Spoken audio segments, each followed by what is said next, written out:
안녕하세요. 사연 읽어주는 남녀입니다. 오늘도 와주셔서 감사드리며 그럼 오늘의 사연 바로 시작해 보겠습니다. 저는 아들만 5인 집의 막내딸입니다. 보통 이렇게 아들이 위에 줄줄이 있고 아래에 딸이 있으면 오빠들이 정말 여동생한테 껌뻑 죽어 어쩔 줄 몰라 한다거나 아니면 막내딸이라 엄마 아빠의 사랑을 듬뿍 받고 자란다거나 오빠들이 왜 엄마 아빠는 여동생만 예뻐하냐라며 역으로 질투하는 경우가 많잖아요. 그런데 저희 집은 전혀 그런 집이 아니었습니다. 아들이 5이나 있는데도 마지막도 아들이 아니라는 것에 몹시 실망하시는 아버지, 할머니, 할아버지와 함께 저는 그냥 구박덩이 오빠들을 위한 식모 취급을 받으면서 자랐어요. 그래서 어렸을 때부터 누군가가 저를 차별하는 걸 저는 세상에서 가장 싫어했습니다. 그런데 참 사람 운명이 얄궂죠.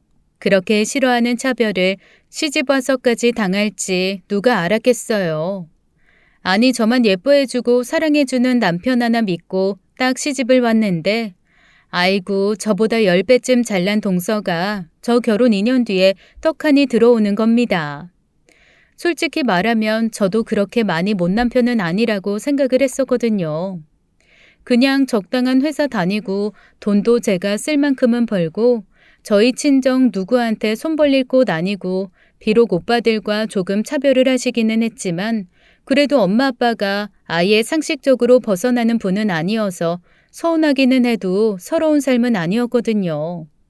다만 누구한테 손 벌리고 살 정도가 아닌 거지 자식들 턱턱 도와줄 수 있는 상황도 아니라 오빠들도 자기들이 알아서 결혼하고 알아서 살고 있고 저 역시 시집 올 때 제가 고등학교 때부터 아르바이트해서 모으고 번 돈 그거 가지고 시집 왔습니다. 시댁도 잘 사는 건 아니어서 당시에는 저희 시부모님 제가 그렇게 모은 돈으로 시집 오는 거 대견하다고 하셨거든요.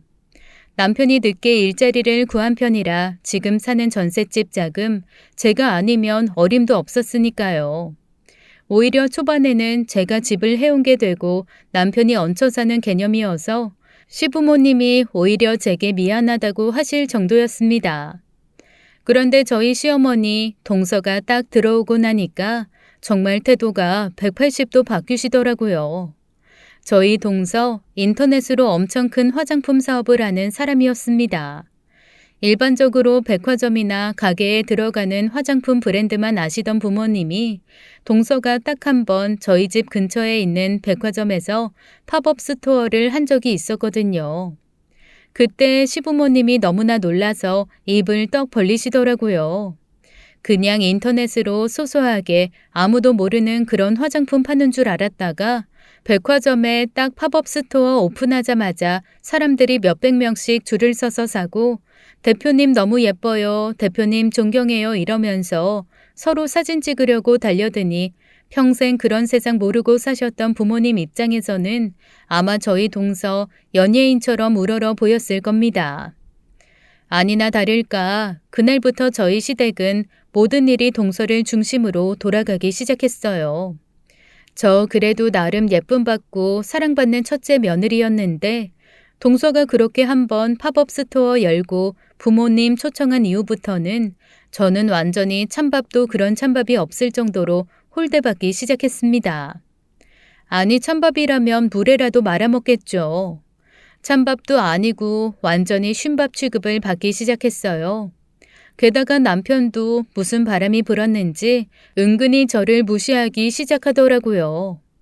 회사 다녀봐야 소용없다. 그거 회사에서 나가라고 하면 그냥 아무런 힘도 없이 쫓겨나야 하는 건데 요즘에는 여자도 능력이 있어서 사업해야 된다며 은근히 동서와 저를 비교하더라고요. 내 동생 조만간 들어앉아서 셔터맨하게 생겼네. 능력 있는 마누라 만나서 지금 그 회사 매출이 1년에 몇십억이래. 조만간 100억도 갈 것 같아. 우리 집에 준재벌 나오게 생겼어.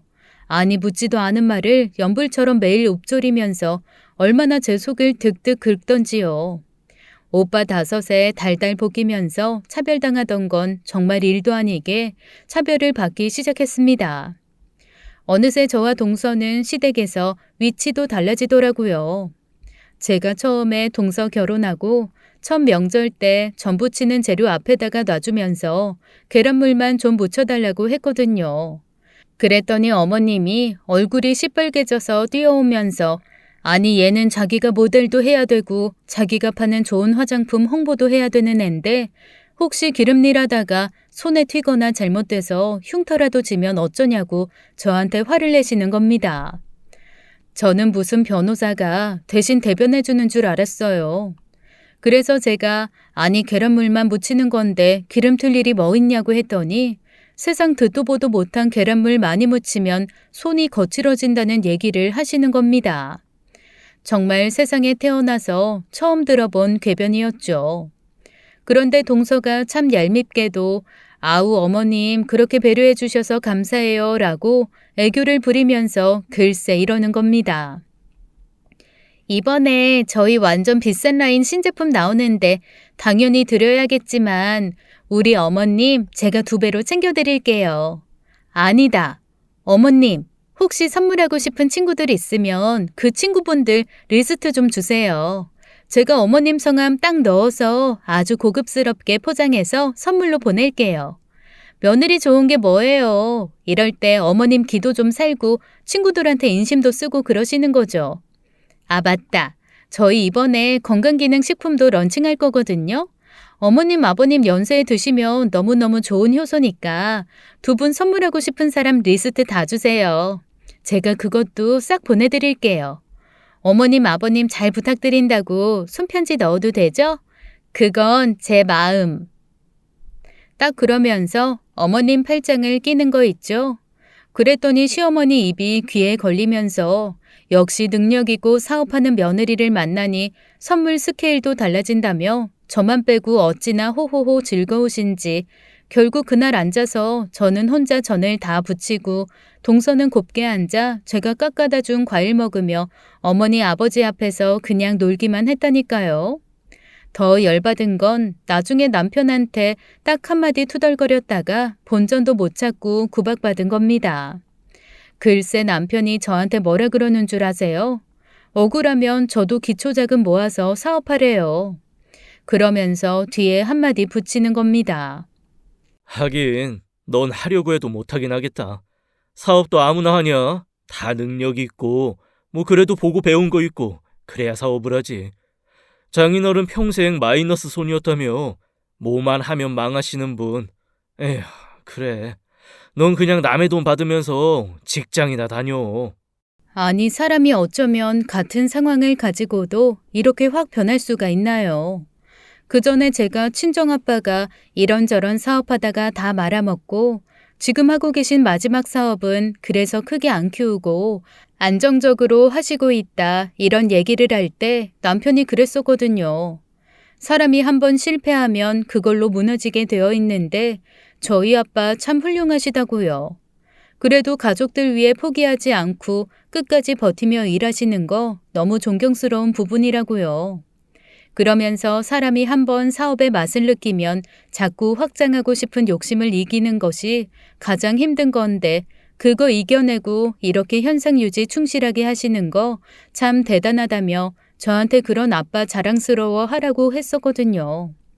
사실 그때 그렇게 말해주는 남편에게 너무 고마워서 눈물 나는 걸 꾹 참았던 기억이 있는데 아니 똑같은 사실이 어떻게 동서 출몰 이후 능력 없는 아빠 밑에서 배운 게 없어 사업도 못하는 반푼이 취급을 받는 데 쓰인답니까? 친정까지 딱 건드리고 넘어가니까 제가 진짜 못 참게 화가 나더라고요. 네, 동선의 친정 아주 잘 삽니다. 아버지도 건설회사 하셔가지고 꽤 부자고 동서가 처음에 사업 시작할 때도 그래 얼마든 잃어도 상관없으니 한번 도전해보고 싶은 거 도전해봐라. 사업이라는 건 원래 망해도 보고 흥해도 봐야 된다라면서 2억이나 되는 돈을 턱 담보도 없이 투자해 주셨다고 하더라고요. 예쁘장한 얼굴에 그래도 공장 잘 만나고 마케팅 잘해서 어쨌거나 사업이 성공을 하고 그 친정 아버지도 대주주로 딱 앉혀드리고 나니 저희 시부모님이 혹시 우리한테도 뭐 떨어질 것 없나 기웃기웃 하실만 하죠. 그리고 동서 시집 올 때쯤 저희 시부모님이 오래 살던 아파트 처분하고 주택 지어서 이사하신다고 한참 분주하실 때였거든요. 그때 저희 친정 부모님이 그래도 큰돈 들여 집 지어 이사하시는데 사돈집에 청소기 하나 정도 사드려야 하지 않냐 하셔서 저는 그것도 정말 큰 선물이라고 생각해서 부모님께 감사하고 죄송한 생각 가지고 있었는데 아니 동서 친정에서 갑자기 건축 자재를 최고급으로 제공하겠다고 나선 거예요. 집 시공해 주기로 한 업체에서 깜짝 놀라더라고요. 고급 주택 지어 사시는 대기업 회장, 사장님 집에나 한정적으로 납품하는 자재라며 자기네들 같은 소규모 회사는 매입조차 안 되는 걸 어디서 구했냐고 하는 겁니다. 저희 시부모님 어깨에 얼마나 힘이 들어가셨는지 둘째 사돈이 이 회사 운영한다고 거만하게 목에 힘을 주고 말씀하시는데 순간 속으로 이런 생각이 들었습니다. 청소기 아무리 비싼 걸 사드려봐야 티도 안 나겠다고 말이죠. 그래서 그냥 엄마 아빠에게 시부모님이 마음만 받겠다고 했다, 사주지 않으셔도 된다 그러고 말았습니다. 그랬는데 저희 시부모님 진짜 너무하시긴 하더라고요. 집 짓고 저희 부모님은 초대 한 번을 안 하시더니 동선의 부모님은 이사하고 집 정리되자마자 초대해서 마당에서 불 피워 한우 굽고 두 손 가득 반찬 들려 보내는 거 있죠. 저는 뭣도 모르고 불려나가 설거지하고 청소하고 완전 식모 노릇하고 돌아왔고요. 이제나 저제나 저희 부모님도 부르시려나 기다렸는데 초대할 생각조차 안 하시더라고요. 그때는 정말 많이 서운했습니다. 게다가 저희 동서 얼마나 머리를 잘 쓰는지 결혼하고 1년 정도 지났는데 갑자기 아주 진지하게 저희 시부모님한테 그러는 겁니다.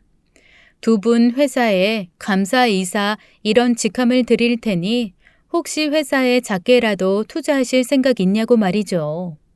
평생 살림만 하신 어머니와 작은 회사 전전하면서 사셨던 아버님이 갑자기 감사와 이사 얘기가 나오니 갑자기 귀가 번쩍 뜨이신 듯 했습니다. 아이, 그런 자리를 우리를 줘도 되냐? 어머 아버님, 그게 무슨 말씀이세요?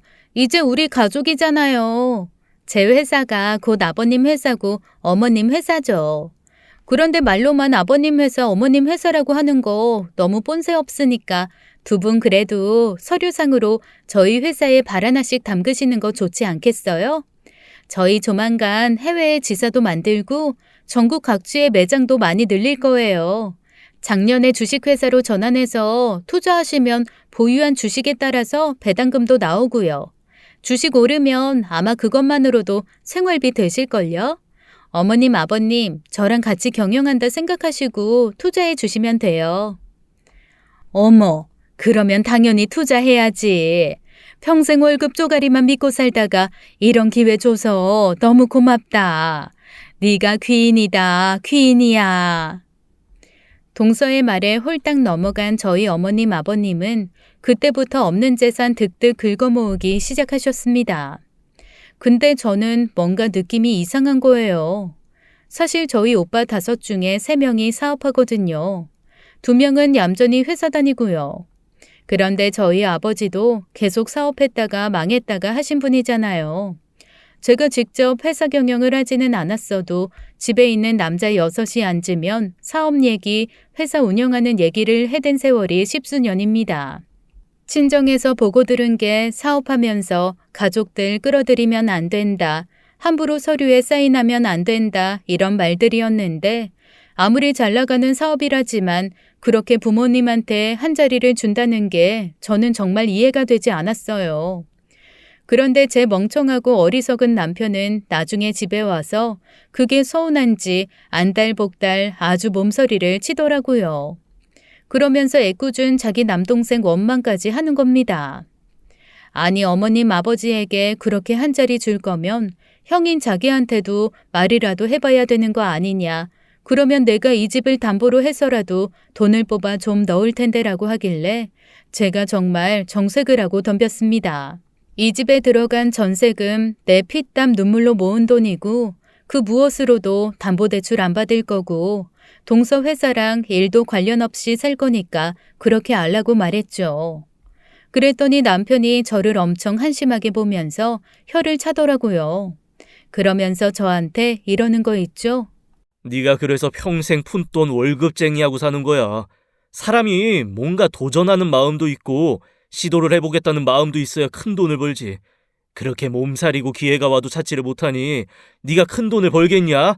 에휴, 내가 팔자가 꼬여서 너같이 좁은 여자랑 산다 살아.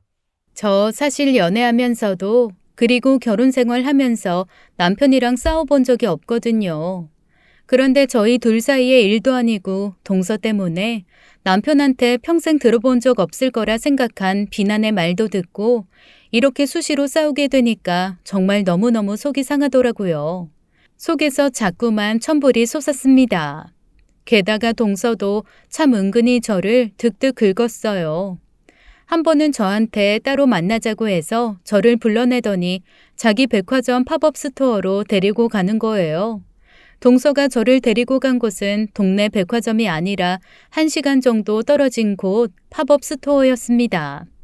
그러더니 은근히 저한테 박스 좀 날라달라, 이것 좀 해달라 일을 시키다가 여기서 시험 모델 좀 해달라 하면서 슬그머니 더 많은 일을 떠맡기는 거 있죠. 그래서 제가 처음에 박스 한두 개는 호의로 날라주다가 그 이후에는 나 뒤에 일정이 있어서 가봐야 된다라고 했어요. 그랬더니 동서가 딱 정색을 하면서 일당 챙겨드릴 테니까 좀 도와달라고 맨날 가족이라고 한 발 담그고 싶어 하고 서방님 같은 경우 자기한테 은근히 문자 보내서 회사에 어떻게 좀 투자할 방법 없냐고 물어보는데 형님이 이런 식으로 하시면 자기가 해주고 싶은 마음이 들겠냐고 저한테 딱 면박을 주는 겁니다.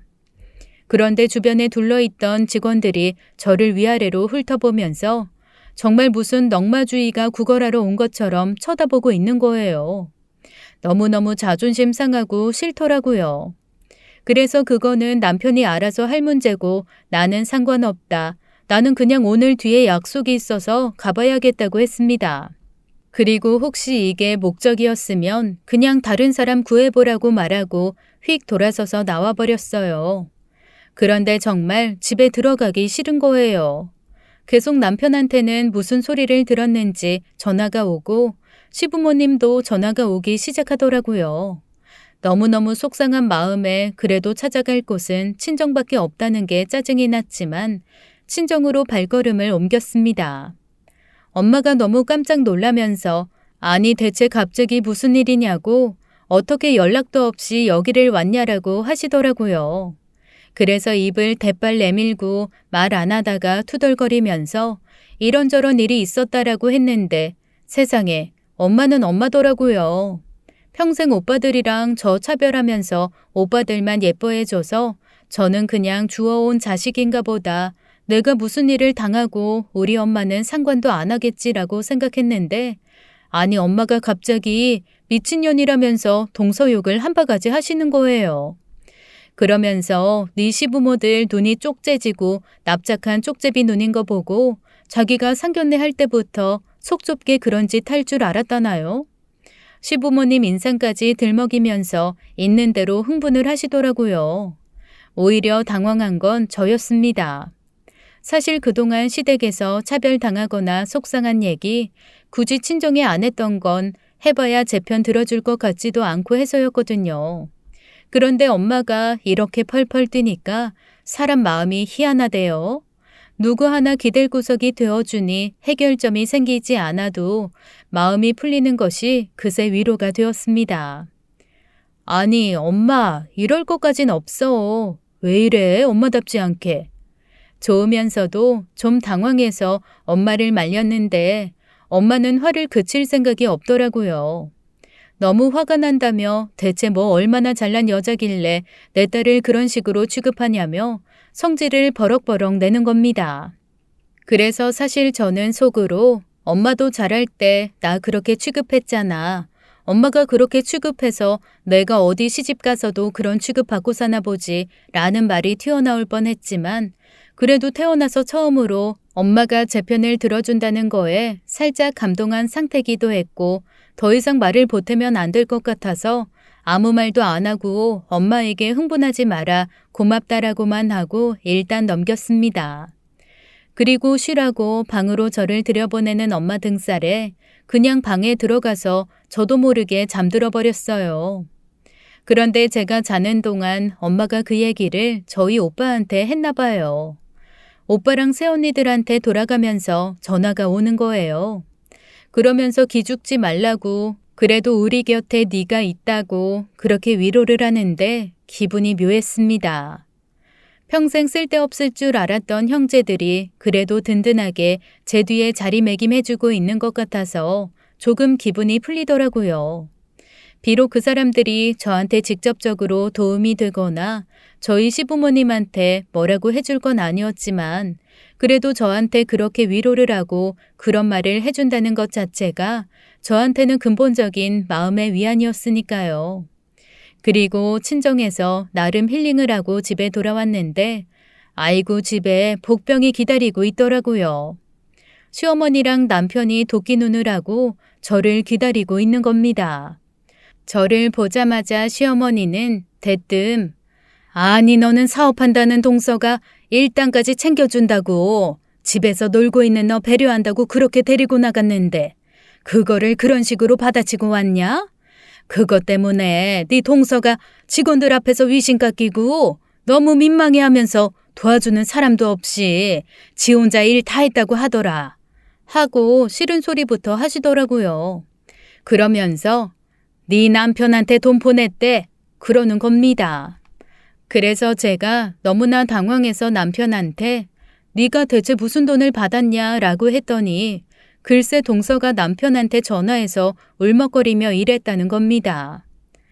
사실 오늘 형님 기분 좀 풀어드리고 저희 가게에 좀 구경도 시켜드리고 같이 일하면 일당으로 챙겨드리려고 50만 원 준비해 왔었거든요. 그런데 형님이 오해하고 그냥 가버리셨어요.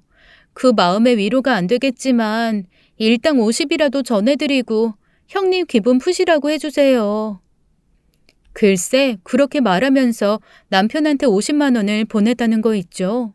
정말 차라리 가만히나 있지 이런 식으로 사람을 2번 죽이나 싶었습니다. 아니 거기서 자기가 돈을 보내면 저는 대체 뭐가 됩니까? 아주 고도의 지능으로 저를 엿먹이는 거다라는 생각이 들어 남편한테 버럭 소리를 질렀습니다. 아니 그 돈을 왜 받아? 거지야? 내가 다 이유가 있어서 안 받은 건데 그걸 넙죽 받아? 당신은 자존심도 없어? 그랬더니 시어머니가 저한테 마구 삿대질을 하면서 그러시더라고요. 하여간 너는 처음에 시집 올 때부터 우리 집에 1도 도움이 안 됐어. 그리고 네 남편이 거기서 돈을 거절하면 얼마나 둘째의 마음이 불편하겠니? 다 배려해서 받은 거고 너 생각해가지고 자존심 상하는 거 꾹꾹 참고 받으면서 무마시킨 것도 모르고 지금 남편한테 네가 이게 뭐 하는 짓이야? 시어머니가 저를 쥐잡듯 잡으려고 하시더라고요. 그러면서 글쎄 성질머리가 저 따위라 회사에서 쫓겨난 거 아니냐고 남편한테 그러는데 그 말 듣고 제 눈이 뒤집어졌습니다. 사실 제가 다니던 회사가 너무 어려워져서 권고사직으로 오래 다닌 사람부터 일종의 명예퇴직 비슷하게 처리되었거든요. 남편에게 자세하게는 말 안 하고 퇴직금 받은 것도 비밀로 하고 그냥 회사가 사정이 나빠져서 쫓겨났다라고만 얘기했는데 그걸 그새 앞뒤 다 잘라먹고 제가 회사에서 쫓겨난 걸로 얘기를 해버린 모양입니다. 당연히 시어머니야 구체적인 상황을 모르시니 제가 회사 그만둔 거 회사에서 내보낸 거라고 생각하시지 않겠어요? 그 얘기를 쪼르르 어머니한테 한 남편이나 다시 그 얘기를 동서한테 해서 함부로 불러내 일 시켜도 된다고 생각하게 만든 시어머니나 다 똑같은 사람들이다 싶었습니다. 그러면서 한편으로는 퇴직금 받은 거 말 안 해서 다행이라는 생각이 들더라고요. 어머님이 바로 뒤이어서 한 얘기가 제 퇴직금에 대한 거였거든요. 아니, 좀 번듯한 회사라도 다니다가 그만둬야 퇴직금도 두둑히 나오고 그러는 거 아니니? 그렇게 목돈 생겼을 때 둘째네 회사에 턱턱 돈 좀 보태주고 사업에 투자 좀 하고 그러면 좀 좋아? 아이고, 쥐꼬리만한 월급 받는 족족 다 써버리고 집도 이게 대체 무슨 꼬라지에 사는 건지. 에휴, 이래서 집에 사람이 잘 들어와야 돼. 우리 장남 기 죽어서 어떡한다니? 정말 어이가 없어서 저는 다시 밖으로 나와버렸습니다. 제 뒤에다 대고 버르장머리 없이 시어머니가 얘기하고 있는데 저러고 뛰쳐나간다며 대체 친정에서 뭘 배웠는지 모르겠다고 버럭버럭 소리를 지르시는데 정말 서러움이 목 끝까지 올라오더라고요. 제가 저희 오빠 5의 아내 중에 넷째 언니랑은 조금 친하거든요. 그 올케 언니도 위로 오빠들이 많아서 제 입장을 잘 이해하고 달래줍니다. 당장 생각나는 사람이 넷째 언니밖에 없어서 전화를 했더니 넷째 언니가 반갑게 받으면서 안 그래도 얘기 들었다며 얼마나 속상하냐고 하길래 방금 있었던 일을 또 말을 해줬어요. 그랬더니 넷째 언니 불같이 화를 내면서 당장 자기 집으로 오라는 겁니다. 남편이 싹싹 빌기 전까지는 절대 집에 들어가지 말라고 저한테 씩씩거리며 화를 내더라고요. 그래서 저는 그로부터 한 2, 3일 오빠 집에 신세를 졌습니다. 뭐라고 저한테 한마디 할 줄 알았던 넷째 오빠도 아무 말 하지 않고 그냥 사내 자식이 그딴 식으로밖에 못하냐면서 남편 욕을 한 번 하고 그거 언제 한번 불러다가 무릎 꿇려야겠다는 얘기만 하더라고요. 제가 집을 나와 있는 동안 남편은 야속하게도 한 번 어디냐는 문자 한 번이 없었습니다. 그래서 남편이 출근하고 없는 동안 본격적으로 짐 챙겨 나와 다시 넷째 오빠 집으로 들어갔더니 그제야 연락이 오더라고요. 퇴근하고 왔는데 제 짐이 없으니 아차 싶었던 모양이죠. 처음에는 자기 잘못한 거 없다는 듯 뻐기더니 저희 오빠들이 차례대로 전화해서 난리를 치니 또 꼬리를 내리더라고요. 이 사람이 희한하게 저희 오빠들을 좀 무서워하거든요. 평소 저한테 그다지 살가운 오빠들이 아니라 살면서 자주 만나 혼날 일은 없지만 그래도 적당히 사업들도 하고 한 달이 건너면 사회에서 다 아는 사람으로 엮이니 밉보이면 좀 골아프기도 하고 그러니까요. 그렇게 남편이 억지 춘향으로 저한테 사과를 하고 집으로 돌아오라며 사과를 하더라고요. 여전히 시어머니는 제게 뭐가 화가 난 게 안 풀리셨는지 모르쇠였는데 이 모든 상황이 바뀌는 사건이 하나 일어났습니다. 저희 아버지가 갑자기 쓰러지신 거였어요. 늘 건강하게 사시던 아버지가 그렇게 쓰러지시니 친정은 당연히 난리가 났습니다. 다행히 심장 쪽에 잠시 마비가 와서 쓰러지신 것이고 앞으로 관리 잘하면 괜찮을 거라는 의사소견이 있었는데 이 과정에서 저는 정말 기절할 듯 놀랄 만한 사실을 하나 알게 되었어요. 글쎄 엄마 아빠가 모든 보험금의 수혜자로 저를 해놓으시고 재산의 절반을 상속받을 사람도 저로 해놓으신 거였죠. 너무 놀라서 제가 이게 대체 무슨 일이냐고 했더니 글쎄 오빠들이 그러더라고요. 우리도 알아. 너 우리 때문에 구박덩이처럼 살고 힘들었던 거. 너 시집 갈 때도 나랑 셋째가 사업자금 끌어다 쓰느라 집에서 뭐 해주지도 못하고 오빠들이라고 해서 보태준 것도 없고 엄마 아빠가 그거 많이 마음 아파하셨어. 우리야 장가 갈 때 그래도 엄마 아빠가 집도 보태주고 이 사업자금도 모은 돈 많이 대주셨는데 넌 진짜 혜택 본 거 없잖아. 맞아요. 오빠들이라고는 해도 다 철딱선이 없어서 아가씨가 고생만 했죠 뭐. 이거 우리 며느리들도 다 동의한 거고 아가씨는 아가씨 받을 목 받는 거니까 마음 쓰지 마요. 미안하다. 진작에 네 주머니 든든하고 뒷배 든든했으면 네가 시댁에서 그렇게 기죽지 않았을 텐데 우리가 잘못했다. 저 그날 살면서 제일 많이 울었던 것 같습니다. 갑자기 수억되는 돈이 생길 일이 발생해서가 아니라 자라면서 늘 외롭고 기댈 곳 없는 쓸쓸함에 힘들어했는데 그게 해소되는 느낌이었거든요. 그러면서 오빠와 언니들은 저에게 신신당부를 했습니다. 이렇게 돈이 생긴다는 얘기를 저한테 하지 않았던 게 그동안 제가 물색 없이 무슨 일만 생기면 남편한테 홀랑홀랑 얘기를 해버리는 게 불안해서였다고 하더라고요. 그런데 지금처럼 남편에 대한 의심도 한 번쯤 할 줄 알게 되고 세상이 녹록지 않음을 알게 된 시점에서는 말해줘도 될 것 같아서 얘기해주는 거라며 돈이 생겼다는 거 남편이 알게 되면 어떤 식으로 나올지 모르니까 일단은 저만 알고 있으라고 했습니다. 저도 절대 남편한테 말할 생각 없다고 고개를 설레설레 저었어요. 그런데 저희 오빠와 새언니들 그리고 저의 생각은 얼마 뒤 아주 옳은 것이었다는 것이 판명이 났습니다. 동서의 회사가 해외 지사를 만들겠다고 확장을 하던 참이었잖아요. 그런데 갑자기 그 해외 쪽에 문제가 크게 생겨서 그동안 여기저기서 끌어서 냈던 자금도 돌려받지 못한 채 회사가 휘청이며 어려워지는 상황이 된 거였어요. 그쪽에 물건을 가져다 대려고 중국에 있는 공장에서 대량 생산했는데 생산 비용을 주지 못해 물건이 묶여 있다고 했습니다. 그런데 해외 쪽에서는 일단 물건을 받아야 다른 허가를 내줄 수 있다. 그전에는 그 어떤 수익 창출도 불가하다고 통보를 해왔다고 하더라고요. 한두 푼도 아닌 물건값을 어떻게든 마련해서 선불로 지불하고 공장에서 물건을 생산 완료한 후에 보내야 해외 지사 설립이 완성되는 상황이었던 겁니다. 만약 정해진 시간에 물건을 보내지 않으면 해외 지사가 무산될 위기에 처하고 여기에 투자했던 사람들에게 투자금도 다 돌려줘야 되는 상황인 거죠.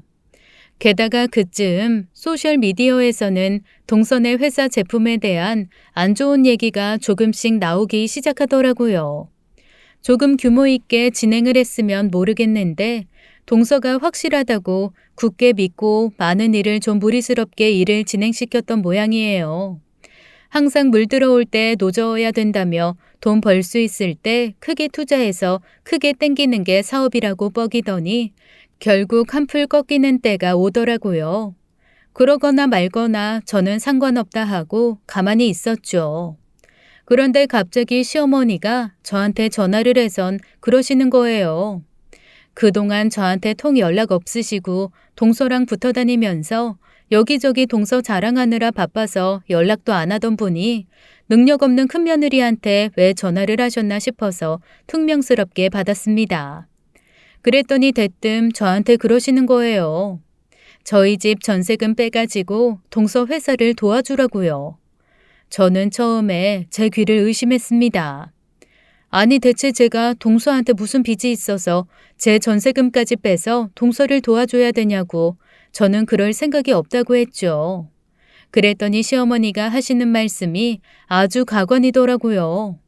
지금 동서의 회사가 어려워서 네 주제로는 살 수도 없을 만큼 주식값이 떨어졌다.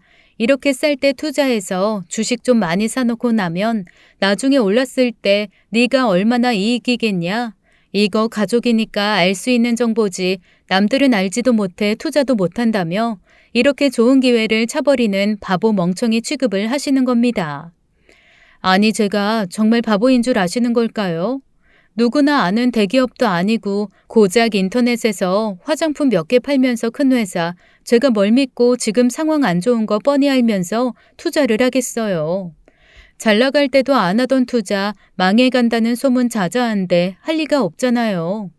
그래서 저는 동서 회사가 아무리 나중에 10배, 20배로 제 돈을 불려서 갖다 준다고 해도 저는 지금 제가 살고 있는 이 집을 저당 잡혀서까지 동서를 돕고 싶지 않다고 했죠. 그리고 전화를 매몰차게 끊어버렸습니다. 이후에 시어머니가 계속 전화하는 거 받지도 않았어요. 그런데 제 멍청한 남편이 그날부터 저를 들들볶기 시작하는 겁니다. 자기도 양심이 있고 생각이 있으면 이 집에 들어간 돈이 자기 돈이 아니라 제 돈이라는 걸 잘 알고 있잖아요. 그러니 자기 멋대로 뭔가 하지는 못하는데 계속 어머니한테 무슨 사주를 받았는지 이 집 빼서 우리는 조금 작은 집 월세로 잠깐 옮기고 동서한테 이 돈을 주자고 계속 저를 꼬시는 겁니다. 제가 오죽하면 너 혹시 네 동생 아내랑 바람이라도 난 거냐?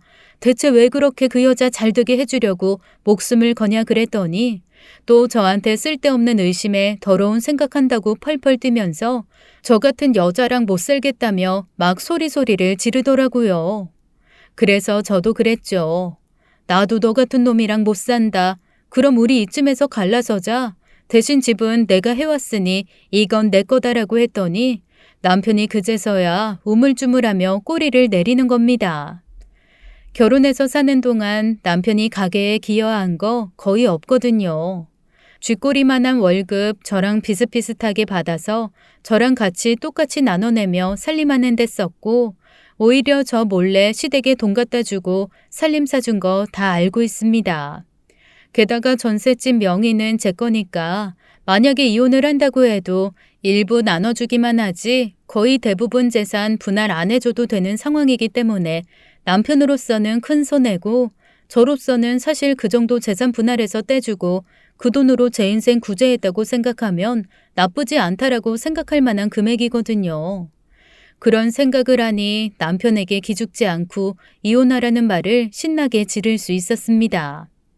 그리고 솔직히 말하면 제가 그렇게 남편한테 당당할 수 있었던 데는 뒷배경에 저희 엄마 아빠 그리고 오빠와 새언니들이 마련해준 예비 자금들이 있었기 때문이었죠. 이래서 사람이 뒷배가 든든해야 된다고 하나 봐요. 제가 그렇게 세게 나오니까 남편이 움찔하더라고요. 그리고 그날부터 남편과 시어머니의 유치하고 치사한 공세가 시작됐습니다. 제가 회사 그만두고 집에 있다고 했잖아요. 시어머니가 저를 정말 이틀에 한 번꼴로 불러내서 집 청소시키고 시장에서 배추며 무며 듬뿍 사다가 대체 누가 먹는다고 김장을 한 보따리씩 하게 했습니다. 죽어라고 배추 절이고 무 절여서 기껏 김치 담가두면 또 이거 많아서 다 못 먹는다고 주변 사람 나눠주며 쓸데없이 일 시키는 게 분명한 일이 계속 반복되었어요. 아니 동서회사 살릴 돈도 없어서 한 푼 두 푼 아껴 회사에 투자하셔야 될 양반들이 그렇게 돈을 펑펑 써내며 이웃한테 김치 해다가 바치고 반찬해서 바치고 그러는데 아무리 봐도 이거는 저를 괴롭히기 위함이지 필요해서가 아니었습니다. 얼마나 치사하게 나오시는지 모르겠더라고요. 저한테 계속 이기죽 하면서 제 생김새 가지고도 트집을 잡고 제 살림 방법도 트집을 잡고 저희한테 아직 아이가 없는 것도 제 맘보가 못 돼서라고 몰아가시는 겁니다. 그런데 제가 말은 안 했지만 사실 저보다도 제 남편이 더 문제긴 하거든요. 같이 병원 갔을 때 남편의 운동 능력이 너무 현저히 떨어져서 임신이 어렵다는 얘기를 듣고 남편이 그때 저한테 이런 나랑 살아줘서 너무 고맙다고 눈물을 뚝뚝 흘릴 정도였는데 차마 양쪽 집 부모님한테는 남편한테 문제가 있어서 아기가 생기지 않는 거라는 말은 못했습니다. 그냥 아기 얘기를 하실 때마다 저희끼리 행복하게 살고 싶어서요 라고 둘러대곤 했거든요. 그런데 시어머니가 그렇게 나오시니까 부하가 치밀어서 내가 아니라 당신 아들 때문이다라는 말을 너무너무 하고 싶더라고요. 하지만 남편에 대한 마지막 한 조각 남은 애정과 의리로 그 말만큼은 참았습니다. 시어머니의 유치하고 치사한 괴롭힘은 점점 더 심해졌어요. 세상에 얼마나 치사하냐면요. 저한테 어디로 와라 같이 어디든 가야겠다며 몇 시까지 오라고 하셔선 그 시간에 맞춰서 딱 나갔는데 어머님이 안 계시는 거예요. 제가 기다리다가 어머님께 연락을 드렸더니 갑자기 다른 일이 생겨서 못 온다고 하시는 거 있죠. 저 집에서 1시간 반이나 떨어진 곳에 가서 기다리고 있었거든요. 그것도 한두 번 그런 게 아니었습니다. 제가 몇 번 당하고 어디로 오라는 전화 받고 나서 이번에는 안 나가겠다. 어머니 또 안 나오실 거 아니냐고 퉁명스럽게 군 다음에는 다른 방법으로 저를 괴롭히기 시작하시더라고요. 뭘 사오라고 그래서 사가면 이거 아니니까 가서 바꿔와라. 뭐가 먹고 싶다고 그래서 해드리면 이제는 안 먹고 싶어졌으니까 다른 거 해달라. 진짜 아주 사람을 빼짝빼짝 말리면서 괴롭히는데 미치겠더라고요. 그래서 한두 번은 그렇게 당해드리다가 도저히 안 되겠다 싶어 어머님이 불렀을 때 안 갔더니 글쎄, 집까지 찾아와서 문 두드리고 초인종 눌러대며 난리를 치시는 겁니다. 동네 부끄러워서 살 수가 없는 상황을 만드시는 거죠. 대체 이 상황을 어떻게 해야 되나, 정말 이혼밖에 답이 없나 고민을 하고 있는데 솔직히 남편이라도 저한테 좀 위로가 되면 참았을 겁니다. 그런데 남편이 더했으면 더했지 덜하지 않다는 게 문제였죠. 시작은 어느 날 집으로 찾아온 연체 독촉장이었습니다.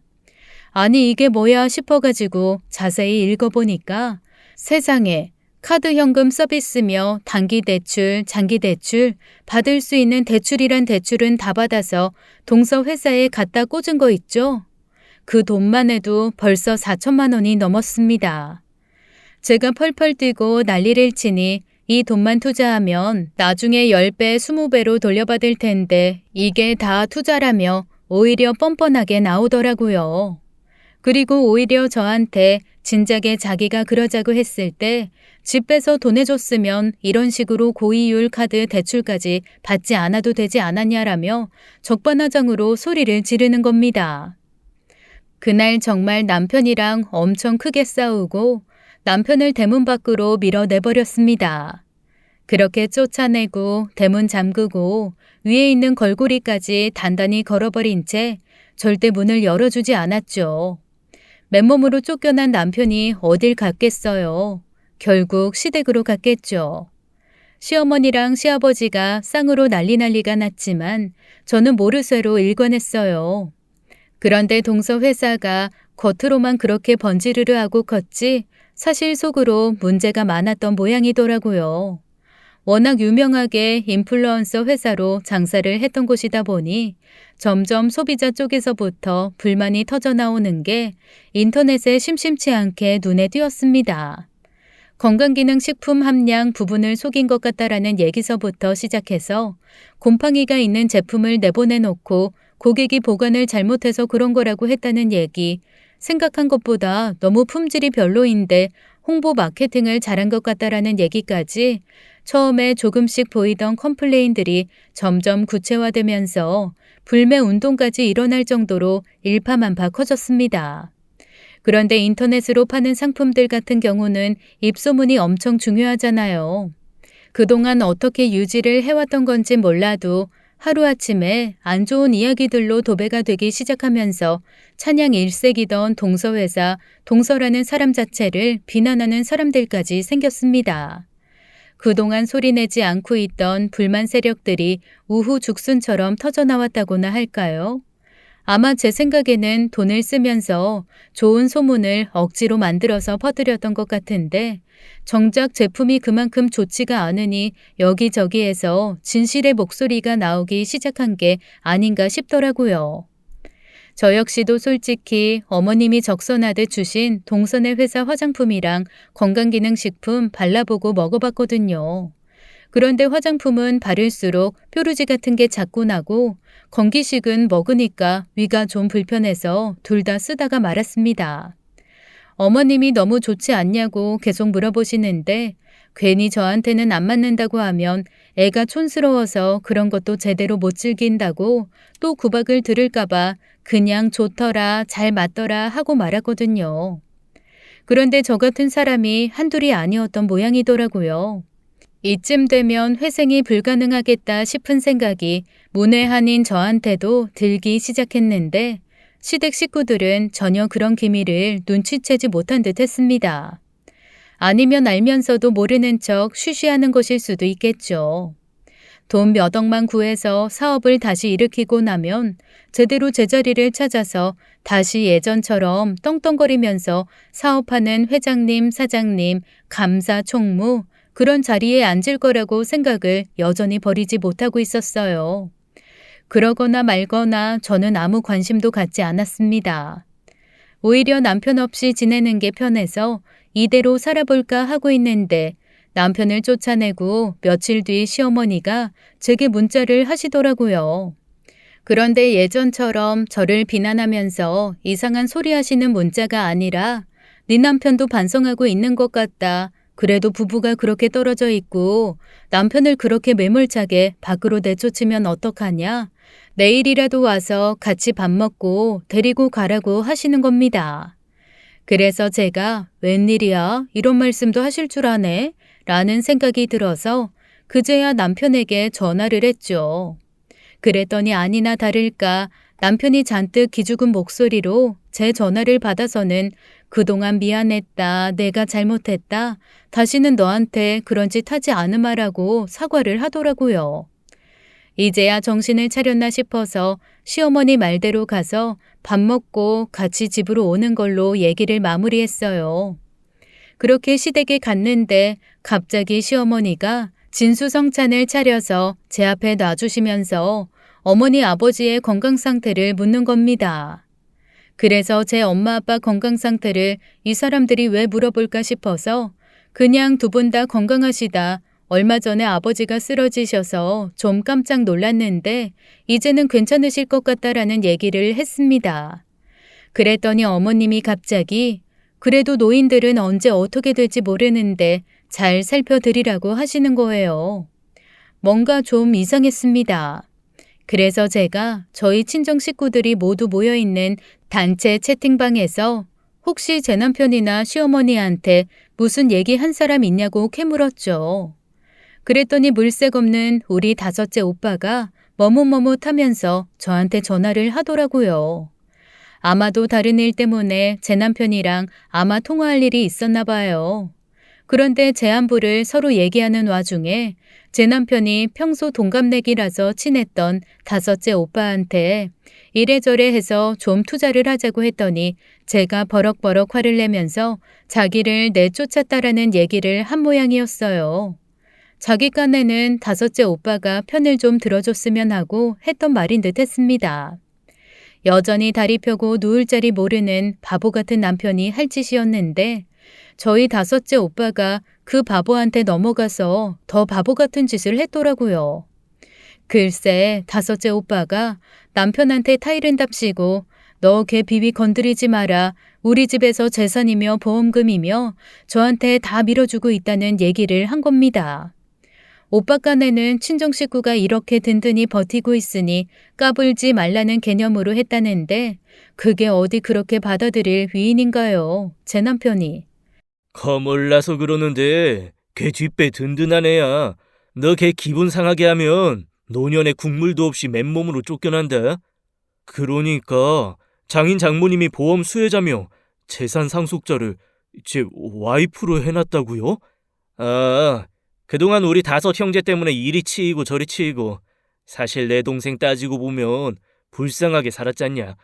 부모님이 마지막에는 동생 챙기겠다고 선언하셔서 뭐 우리 형제들도 다 그러시라고 했지. 제가 한숨을 푹 쉬면서 아니 말할 사람이 있고 안 할 사람이 있지. 저한테는 그렇게 남편한테 말하지 말라고 해놓고 오빠가 이러면 어떡하냐고 했죠. 그랬더니 몹시 미안해하면서 자기 깐에는 뭔가 경고 같은 것을 주고 싶었대요. 어쩌겠어요. 일부러 그런 것도 아니고 엎질러진 물이었죠. 그제서야 왜 어머니하고 남편이 꼬리 싹 내리고 저한테 설설 기었는지 알겠더라고요. 어떻게 하든 저를 구슬러서 그 돈 자기네들이 써볼 요량이었던 거죠. 그러거나 말거나 보험금이야 저희 엄마 아빠 살아가시는 동안에는 손도 댈 수 없는 거고 마찬가지로 유산도 저희 엄마 아빠 살아계시는 동안에는 제가 받을 일이 없으니 당장 동서 회사에 도움될 일은 하나도 없는데 대체 이 어리석은 사람들이 왜 이러나 싶더라고요. 그냥 그러거나 말거나 너희가 내 앞에서 슬슬 기는 거 나는 보기에 나쁘지 않다라고 무시하고 넘어가기로 했습니다. 그렇게 남편을 데리고 집으로 왔는데 그로부터 몇 주 동안은 나름의 평화가 이어졌어요. 남편도 제 비위를 건드리지 않으려고 몹시 노력했고 시어머니도 제 눈치를 보면서 설설 기시더라고요. 그러면서 저한테 한 번은 마당에 잡초가 너무 무성하니 그것만 조금 와서 같이 다듬어 줄 수 있겠냐고 아주 정중하게 부탁을 하시는 겁니다. 그래서 그거는 해드리겠다고 했죠. 저 은근히 마당에 잡초 뽑고 식물 심고 이러는 거 되게 좋아하거든요. 집에는 마당이 없어서 화분으로 그걸 대체하고 있지만 식물을 워낙 좋아해서 마당에서 하는 일은 사실 시어머니가 아니라 원수의 집에 가서 하라고 해도 즐겁게 할 판이라서요.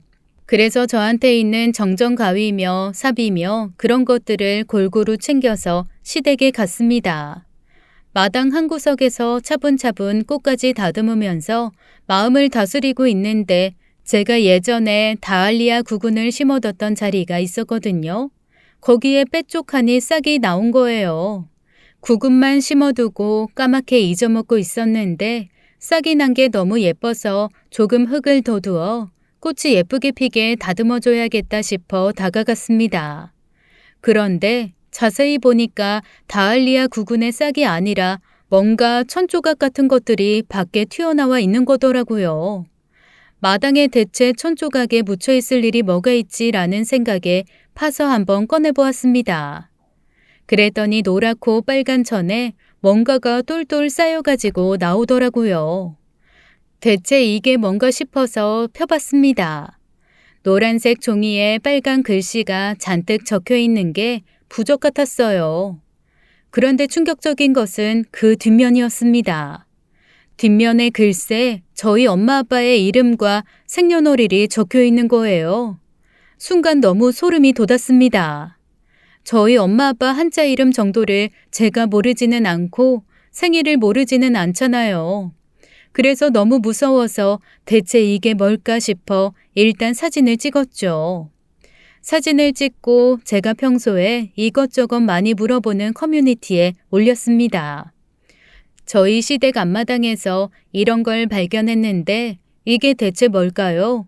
뒤에는 사람 이름과 생년월일이 적혀 있었습니다라고 올렸더니 어떤 사람이 댓글을 달아주더라고요. 자기네 집에 신내림 받은 무당이 하나 있는데 그 무당이 늘 저주를 하는 부적을 쓸 때 그 부적을 썼다는 거예요. 그러면서 뒤에 사람 이름과 생년월일이 적혀 있으면 그 사람들이 빨리 큰 병을 얻거나 우환으로 세상을 떠나기를 기원하는 부적이라는 거죠. 너무 소름이 끼쳤습니다. 사고나 병으로 저희 엄마 아빠가 죽기를 원하고 쓴 부적인 거잖아요. 도저히 참을 수가 없어서 그 부적을 들고 집 안으로 뛰쳐들어갔습니다. 그리고 시부모님 앞에 부적을 탁 내려놓으면서 버럭 소리를 질렀어요. 대체 이게 뭐예요? 그랬더니 시어머니 얼굴이 순간 하얗게 질리더니 그걸 어디서 찾았냐고 하는 겁니다. 그래서 제가 마당 구석에 묻혀 있는 걸 파냈다고 했더니 글쎄 뭐라 그러시는 줄 아세요? 세상에 그걸 건드리면 어떡하냐, 묻어놓고 적어도 한 달 이상은 눈에 띄지 않아야 효험을 발휘한다고 해서 그 구석에 묻었던 건데 대체 마당에 풀만 뽑으면 되지 그 구석까지 왜 갔냐라면서 오히려 저한테 소리를 지르시는 거 있죠. 저도 모르게 시어머니한테 달려들어 시어머니 머리채를 들고 흔들었습니다. 시아버지가 대체 이게 뭐 하는 짓이냐며 제 손을 치고 저는 시아버지를 밀치고 시어머니 머리채를 잡고 흔들었어요. 정말 아비규환 그 자체였습니다. 제가 씩씩거리면서 한 움큼 뽑은 머리카락을 들고 부적을 한 손에 구겨쥔 채 부들부들 떨고 있었더니 글쎄 시어머니가 그러시더라고요. 그래, 네 친정집에 우환이 생겨야 네가 포기할 거 포기하고 돈 받을 것 같아서 그랬다. 그래야 네 동서 회사 살릴 자금이 생기지 않겠니? 그 회사가 살아야 우리가 다 사는데 너 혼자 살겠다고 그러는 거 꼴보기 싫어서 그랬어. 그러면서 너희 부모님 재산과 유산이 가장 잘 쓰일 수 있는 방법을 자기가 고민해서 기껏 비싼 부적 사다가 묻었는데 이게 지금 뭐 하는 짓이냐고 투덜거리더라고요. 저 사실 그 말 다 녹음했거든요. 제가 녹음한 걸 탁 틀어주면서 경찰서와 저희 부모님께 이걸 들려주겠다고 했더니 그제서야 시어머니 얼굴이 하얗게 질리면서 벌벌 떠는 겁니다. 저는 용서도 없고 선처도 없다고 버럭 화를 내고 그대로 밖으로 나와버렸어요. 그리고는 바로 동서를 찾아갔죠. 동서뺨을 올려 붙이면서 네가 이 일에 발을 담궜건 담그지 않았건 혹은 네가 시부모님을 사주했건 안 했건 이거는 너도 공범이다. 나 이거 커뮤니티마다 다 올릴 거고 너도 가만두지 않겠다라고 버럭 소리를 질렀습니다. 그리고 남편한테 녹음된 파일 보내주면서 경찰서에서 보자고 했죠. 그리고는 바로 친정에 가서 그 모든 상황을 알렸습니다. 저희 친정 부모님 얌전하신 것 같지만 한 번 화나면 불같거든요. 그리고 저희 오빠들 사업이 몇 년 차고 사회생활이 몇 년 차인데 주변에 아는 변호사, 검사, 경찰 없겠습니까? 인맥이라는 인맥은 총동원해서 저희 집 식구는 시댁을 공격하기 시작했습니다. 그동안 제가 받았던 서름을 다 되갚아 받을 요량이었어요. 시댁에서는 그제야 잘못했다며 선처를 빌었고 동서는 자기는 몰랐다며 발뺌을 했지만 그동안 시부모님이 동서한테 갖다 준 돈, 제 남편이 갖다 준 돈, 그리고 동서가 다른 데서 돈을 끌어오기 위해 시부모님을 보증인으로 해서 쓴 각종 서류들이 나오더라고요. 결정적으로 시어머니가 부적을 쓴 그 점집이 동서 단골이더라고요. 시댁은 하루아침에 동서의 사업과 함께 쫄딱 망해버리고 말았습니다. 그리고 저는 남편에게 당당하게 이혼 서류를 내밀었어요. 배우자 귀책이 남편에게 100% 있었기 때문에 재산 분할도 거의 해주지 않고 오히려 제가 심리적 위자료를 청구할 수 있게 되었습니다. 그 모든 과정에서 저희 다섯 오빠와 다섯 올케 언니 그리고 엄마 아빠가 얼마나 든든한 제 백이 되어줬는지 몰라요. 저 그동안 엄청 구박덩인 줄 알았는데 아니었더라고요. 사랑받고 귀한 막내딸이었습니다. 사실 남편과 이혼하고 제 인생을 찾은 것도 행복하지만 제가 그렇게 사랑받는 존재라는 걸 알게 된 게 더 행복해요. 저희 시댁 식구들 조만간 재판 앞두고 있습니다. 동서는 회사 자금 횡령과 착복까지 걸려들어서 아마 실형은 피하기 어려울 것 같아요. 서방님도 이혼 준비하시는 것 같더라고요. 그거야 제 알바 아니지만요. 어쨌건 저희 부모님이 빨리 돌아가시고 아프기를 기원했던 그 못된 시댁 식구들 단단히 벌받기만을 바랄 뿐입니다. 지금까지 사연 읽어주는 남녀였습니다. 끝까지 함께 해주신 여러분 감사드리며 저희는 다음 사연으로 돌아올게요. 감사합니다.